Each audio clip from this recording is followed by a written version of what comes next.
আপনারা যে ফল আমেরিকাতে খান, এটা কি আমেরিকায় চাষ হয় ফল, নাকি কানাডা মেক্সিকো থেকে আসে? লেটস সে আপনি যেই অ্যাপেলটা দিয়ে আজকে ব্রেকফাস্ট করলেন, যে অ্যাপেলটা আপনি খেলেন, এটা মেক্সিকো থেকে এসেছে। ওই অ্যাপেলটা যখন কুড়ি অবস্থায় ছিল, মুকুল অবস্থায় ছিল, তখনই ওটার মধ্যে আপনার নাম লেখা। এর মধ্যে কত পাখি এসে ওই গাছে বসেছে, কত মুকুল নষ্ট করেছে, ওইটা নষ্ট করে নাই, কারণ ওইটা আপনি খাবেন। ওইটা পুষ্ট হয়ে সুন্দর একটা ফল হয়ে ইম্পোর্টেড হয়ে এটা আমেরিকাতে আসলো, আমেরিকার বাজারে। অনেক মানুষ ওই ফলটা সুপার মার্কেটে যে ধরে চড়ে নেড়ে আবার রেখে দিয়ে চলে গেছে, নেয় নেই। ওইটা সে খাবে না, কারণ ওইটা আপনার রিজিকে লেখা। ওই ফল আপনি নিয়ে আসলেন, বাসায় অনেকেই অ্যাপেল খাচ্ছে, কিন্তু ওই অ্যাপেলটা খাবে না, কারণ এটা কে খাবে? সুবহানাল্লাহ পড়তে পারলেন না মজা করে? আল্লাহু আকবার।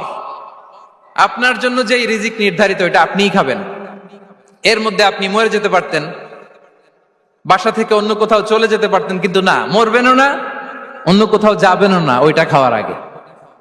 This is the essence of risk, this is the essence of provision, sustenance. ইন্নাল্লাহা হুয়া রাজ্জাকু যুল কুওয়াতিল মাতিন। মায়ের পেটে থাকতে নির্ধারিত, ওই ফল কেউ টাচ করবে না up until you try it. This is risk.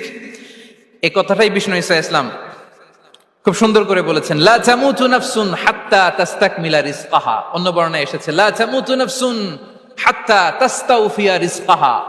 মানুষের জন্য যে রিজিকের বরাদ্দ, সেটা উপভোগ না করে, সেটা না খেয়ে ওই মানুষ এই দুনিয়া থেকে বিদায় নিতে পারে না। তাহলে আমার রিস্ক ভোগ না করে আমি মরবো না। এবং এটা যেহেতু আপনার জন্য নির্ধারিত, এটা আপনি পাবেনই। এখন এটা কি হালাল পন্থায় আপনি পাবেন না হারাম পন্থায় পাবেন, দ্যাট ইজ ইউর ডিসিশন। আপনার রিস্ক আপনার কাছে আসবে। এটা নির্ধারিত না অনির্ধারিত, বলেন তো? আমি সবার কাছ থেকে শুনবো, রিস্ক কি নির্ধারিত না অনির্ধারিত? ফিক্সড, নির্ধারিত। ফর এন এক্সাম্পল, ধরুন আপনি সারা জীবনে 1 কোটি টাকা ইনকাম করবেন। কয় কোটি? 1 কোটি টাকা ইনকাম করবেন, এটা নির্ধারিত, আল্লাহ তাআলা ফিক্স করে ফেলেছেন, এটা আল্লাহর সিদ্ধান্ত। কিন্তু এই 1 কোটি হালাল পন্থায় আপনি উপার্জন করবেন না হারাম পন্থায়, এটা আপনার সিদ্ধান্ত। So now the decision is years. যদি আপনি পরিশ্রমী হন, যদি আপনি সৎ পথ অবলম্বন করেন, তাহলে ওই 1 কোটি আসবে আপনার কাছে, কিন্তু হালাল পন্থায়। আর যদি আপনি হালাল হারাম মিক্স করেন, টেবিলের উপর দিয়েও নেন, নিচ দিয়েও নেন, আসবে কিন্তু 1 কোটি। আসবে কয় কোটি? কথা বোঝে নাই বোধহয়। টেবিলের নিচ দিয়েও যদি নেন, সারা জীবনে আপনি পাবেন কত? 1 কোটি। So now the decision is years. সিদ্ধান্ত আপনার। হালাল পন্থায় উপার্জন করবেন না হারাম পন্থায়? বলেন, হালাল না হারাম? হারামের সাথে আমাদের কোনো সম্পর্ক? হারামকে আমরা এই কনভেনশন সেন্টার থেকে না বলে দিলাম, আওয়াজ করে বলুন নো। হারামের সাথে আমাদের কোনো সম্পর্ক? আল্লাহ তাআলার দেয়া বরাদ্দ রিস্ক আমরা হালাল পন্থায় উপার্জন করবো ইনশাআল্লাহ, বলেন। তাহলে মায়ের পেট থেকে নির্ধারিত হয়ে গেল, আমারটা আমি পেলাম, হালাল ভাবে আমি নিব। আরেকটা জিনিস মনে রাখতে হবে, যে কেউ কারো রিজিকে ভাগ বসায় না, কেউ না। আমরা অনেকে মনে করি যে আমি ওকে দিলাম, ওকে খাওয়াইলাম, আমি বোধহয় খাওয়াইলাম। না, সে আপনারটা খায় নাই, সে তার রিজিকই খেয়েছে। আমাদের ঘরে আমাদের বন্ধু বান্ধব আসে, অনেক সময় আমাদের ঘরে অনেক সময় অতিথি আসে, তাদেরকে আমরা আপ্যায়ন করি, তাদেরকে খাওয়াই। আসলে সে আমারটা খায় না, সে কারটা খায়? তার নিজেরটাই খায়। বিষ্ণু ইসলাম এটা খুব সুন্দর করে বলেছেন। ওনার কাজিন, চাচাতো ভাই আব্দুল্লাহ ইবনে আব্বাসকে একদিন অনেক নাসিহা করছিলেন।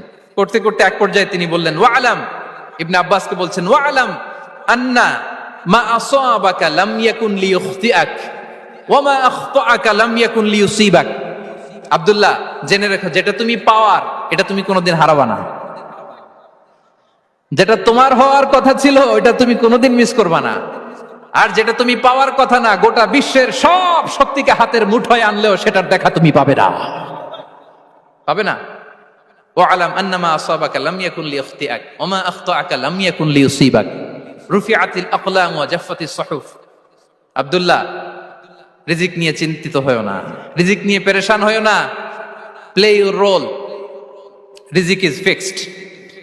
যেটা তুমি পাওয়ার তুমিই পাবা, যেটা তুমি পাওয়ার কথা না, চেষ্টা করেও সেটা তোমার কাছে আসবে না।